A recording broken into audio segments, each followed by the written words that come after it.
देखो छोड़ना सीखो, सब कुछ मिल जाएगा।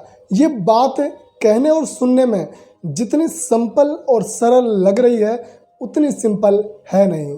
इस बात के पीछे बहुत गहरी एक स्पिरिचुअल और फिलोसॉफिकल अंडरस्टैंडिंग छुपी हुई है, और उसी अंडरस्टैंडिंग को इस वीडियो में हम समझने की कोशिश करेंगे कि वास्तव में हमें क्या छोड़ना है, क्यों छोड़ना है और कैसे छोड़ना है, जिससे कि हमें वास्तव में वो मिल सके जो हमें जीवन में एक सही जीवन के लिए, एक ग्रोथ के लिए, एक सक्सेस के लिए हमें चाहिए। तो ध्यान से सुनना और समझना, आपको एक क्लियरिटी मिलने वाली है, जिस क्लियरिटी के साथ आप लाइफ को एक नया विजन, नई दिशा दे सकते हो। देखो सबसे पहले तो यहाँ पर जो समझने वाली बात है वो ये है कि यहाँ पर छोड़ने का मतलब हार मान लेना या गिव अप कर लेना बिल्कुल भी नहीं है। यहाँ छोड़ने का मतलब है लेट गो करना, यानी आसक्ति रहित होकर जीना। अब वो कैसे होगा, बात करते हैं। देखो ये शुरुआत होगी अटैचमेंट को छोड़ने के साथ। सबसे पहली शुरुआत आपको अपने जीवन में अटैचमेंट को आपको छोड़ना है, यानी आसक्ति जो होती है किसी चीज़ पर हो सकती है, किसी इंसान पर हो सकती है, किसी विचार पर हो सकती है, किसी इच्छा पर हो सकती है, उससे अपने आप को जोड़कर देखना, उसके साथ अपने वजूद को रहते हुए देखना, ये होती है अटैचमेंट, आसक्ति। जहाँ तक मुझे लगता है कि इंसान को सब कुछ करना चाहिए, रिश्ते बनाने चाहिए, प्रेम करना चाहिए, किसी चीज़ चाहिए अपनी ज़रूरत के लिए तो वो लेना चाहिए, विचार भी अगर सही लेवल पर है तो वहाँ तक कोई प्रॉब्लम नहीं है। लेकिन जब हम रिश्तों में किसी इंसान से, किसी चीज़ से, किसी विचार से, किसी डिज़ायर से अगर हम अपने आप को जोड़ लेते हैं, आसक्त हो जाते हैं, उसके ऊपर निर्भर हो जाते हैं, तो कहीं ना कहीं वो हमारे जीवन में तकलीफ़ का कारण बनता है। और ये चीज़ आपने भी अनुभव करी होगी कि attachment is very big problem for growth. तो अगर आपको आगे बढ़ना है, सक्सेस चाहिए, अपनी नज़र में आप सफल होना चाहते हैं, तो कहीं ना कहीं आपको बिना अटैचमेंट के साथ जीवन को देखना चाहिए। और मैं ये नहीं कह रहा कि कुछ नहीं करना चाहिए, सब कुछ करना चाहिए। रिश्ते बनाओ, प्रेम करो, चीज़ें खरीदो जितनी ज़रूरत हो, नए विचार पैदा करो, इच्छा, अपने सपने सब होनी चाहिए, लेकिन अपने आप को उनसे जोड़कर मत देखो, क्योंकि अटैचमेंट हमारे जीवन में दुख का एक बड़ा कारण है। उसके बाद में है कंट्रोल करने की जिद। देखो देश हो, दुनिया हो, लोग हो, हर इंसान ताकत इसलिए चाहता है कि वो कंट्रोल कर सके, या फिर चाहे वो किसी देश पर हो, इंसान पर हो, जानवर पर हो, या कुछ भी हो। इंसान के अंदर एक भीतर एक इच्छा होती है कंट्रोल करने की। एक आप कुछ चीज़ को कुछ भी कह सकते हैं, लेकिन इंसान चाहता है कि वो कंट्रोल करे। उसको अंदर से पता नहीं क्या महसूस होता है, अच्छा लगता है, जो भी लगता है, लेकिन इंसान कंट्रोल चाहता है। और अगर आप नेचर के हिसाब से देखें, प्रकृति के हिसाब से देखें, तो हमारे हाथ में कुछ भी कंट्रोल नहीं है। हम कुछ भी कंट्रोल नहीं कर सकते। हम आज़ाद जीने के लिए, आज़ाद किसी को रखने के लिए, आज़ाद सोचने के लिए ही पैदा हुए हैं। और वैसे ही हमारी जो नेचुरल फ्लो है, हमारा जो रियल जीवन है, वो फ्रीडम के साथ ही आता है। तो जब हम किसी को कंट्रोल करना चाहते हैं और जब वो कंट्रोल नहीं होता है, तो फिर वो हमारे अंदर बहुत सारी चीज़ें पैदा करता है। ओवर थिंकिंग, डिप्रेशन, एंग्जाइटी, आदमी के अंदर एक तकलीफ, समस्या, सब कुछ ये कंट्रोल करने की जिद से ही होता है। तो कंट्रोल अगर आपको करना है तो आप अपने मन को करें, अपनी इंद्रियों पर करें, अपने विचारों पर करें। अगर इन पे कंट्रोल करेंगे तो फिर आप कंट्रोल करने की जिद ही छोड़ देंगे। तो इस चीज़ को आप समझें और कंट्रोल करने की जिद को छोड़कर एक बिना कंट्रोल वाला जीवन आज़ादी के साथ लोगों को भी जीने दें और खुद भी आप आज़ादी के साथ जीना पसंद करें। उसके बाद में आता है एक्सपेक्टेशन, यानी उम्मीदों का बोझ। ये भी आपको छोड़नी पड़ेगी। देखो उम्मीदें एक लेवल पर तो ठीक है, लेकिन अगर आप उम्मीद बहुत ज़्यादा लेवल पर करते हो किसी इंसान से, किसी चीज़ से, या कुछ भी हो सकता है, उम्मीदें इंसान को होती है, एक बिल्कुल सामान्य सा नेचर है। लेकिन जब वही उम्मीदें टूटती है तो वही दुख का कारण बनती है। बहुत से लोग उम्मीदें जब टूटती है तो उनका जीवन, उनके सपने, बहुत कुछ टूट जाता है। तो मुझे लगता है कि उम्मीद आपको खुद से करनी चाहिए, क्योंकि खुद से करी गई उम्मीदें इतनी तकलीफ नहीं देती है। उम्मीदें होती है, मुझे पता है, रिश्तों में, परिवार में, जीवन में, अपने विचारों में, इमोशन में, हर चीज़ को लेकर इंसान को उम्मीद होती है। लेकिन उम्मीद आपको समझना होगा कि कितनी उम्मीदें किससे कितनी करनी चाहिए, वहाँ तक ही आपको उम्मीद करनी चाहिए। उसके आगे अगर आप ओवर एक्साइटेड होकर बहुत ज़्यादा उम्मीदें लोगों से कर लेते हो तो वो आपके जीवन में दुख का कारण बनती है। तो आप खुद से उम्मीद करें और उस उम्मीद को पूरा करने के लिए जो आपको करना पड़े, मेहनत, काम जो भी आप करें वो आप कर सकते हैं। तो ये आपके लिए ठीक रहेगा।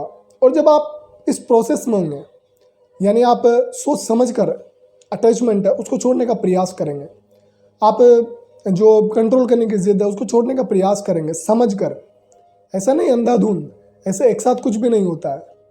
जब आप उम्मीदों का बोझ कम करेंगे अपने जीवन में, तो इस प्रोसेस में धीरे धीरे जो आपका अहंकार है, जो ईगो है, जो मैं है, वो भी छूटता है, वो भी टूटता है। और जब अहंकार टूटता है, जब मैं मिटता है, तो भीतर एक सुकून मिलता है, भीतर एक शांति मिलती है जो मैं शब्दों में बयान नहीं कर सकता। जो इंसान बहुत कम अहंकार के साथ जीता है वही इस बात को समझ सकता है। तो यहाँ पर जो इम्पोर्टेंट बात है, जो सार है, वो ये है कि किसी भी इंसान इच्छा, चीज़ को पकड़ कर रखने की जो इच्छा है, जो मजबूरी है, सिर्फ वो छोड़ना है। सब कुछ करना है लेकिन सोच समझकर चीज़ों को आपको देखना है, समझना है।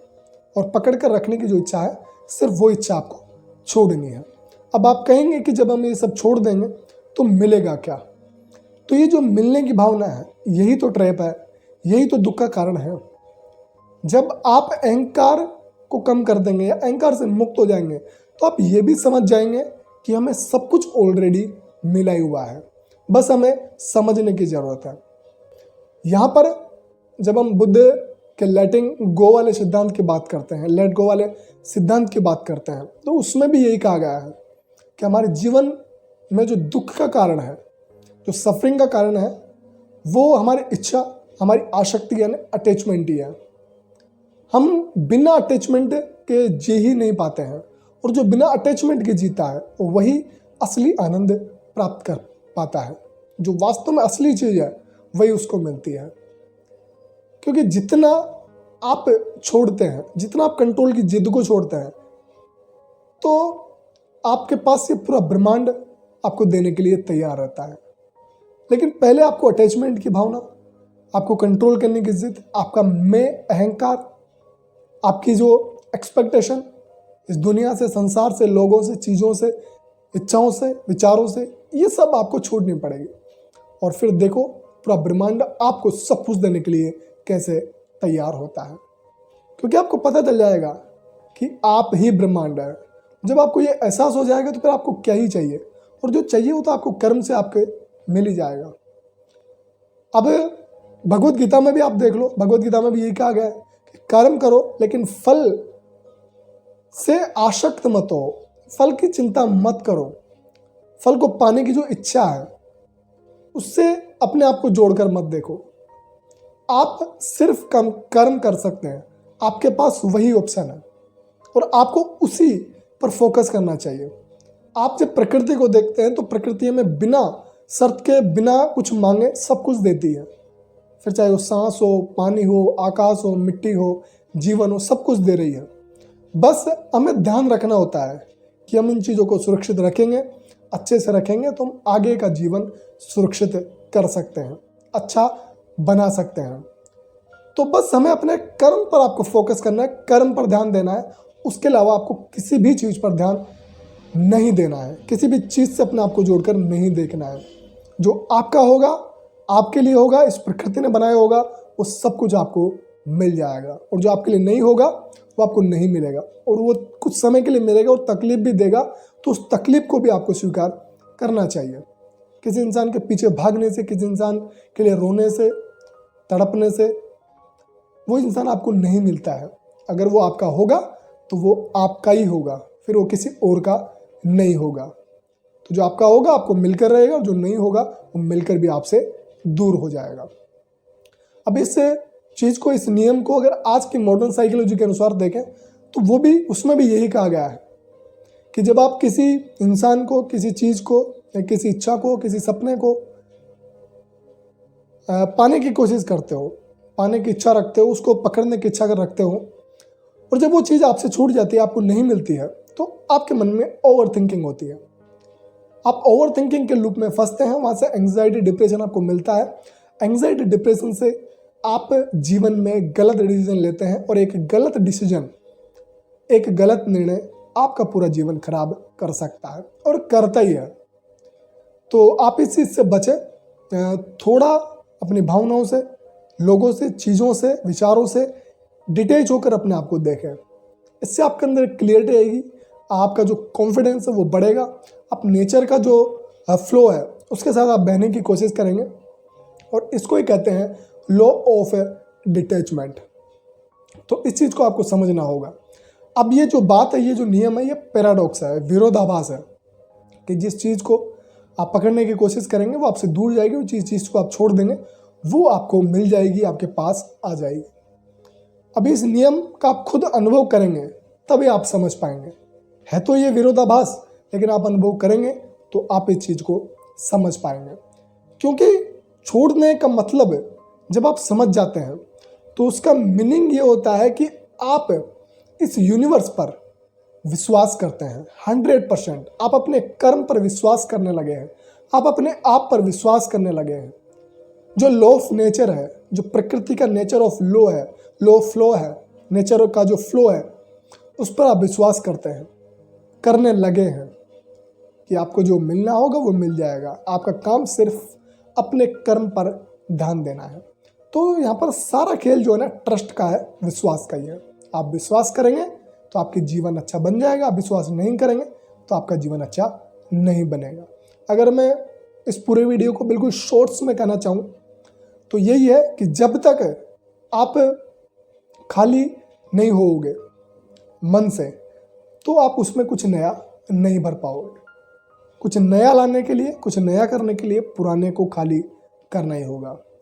पुराना जो दर्द है, पुराने जो टॉक्सिक लोग हैं, जो पुरानी नेगेटिव सोच है, उन सब को आपको खाली करना होगा। तभी आपके जीवन में नई अपॉर्चुनिटी, नए सकारात्मक लोग, नए रिश्ते, नए विचार, नए थॉट प्रोसेस, नई थिंकिंग, एक नई प्रकार की आप शांति कह सकते हैं, नई खुशियाँ कह सकते हैं, कुछ भी आप कहो, लेकिन तभी वो मिलेगा जब आप पुरानों को छोड़ोगे, पुराने को खाली करोगे।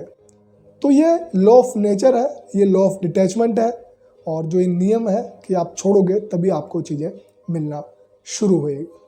तो आई होप, उम्मीद करता हूँ कि मैंने जो ये छोड़ोगे तभी आपको कुछ मिलेगा, बिल्कुल सरल शब्दों में समझाने की कोशिश करिए। और जो लोग नया कुछ प्राप्त करना चाहते हैं लेकिन वो छोड़ना नहीं चाहते हैं, ऐसे लोगों के साथ इस वीडियो को शेयर करें। और wish you all the best. Thank you so much for watching.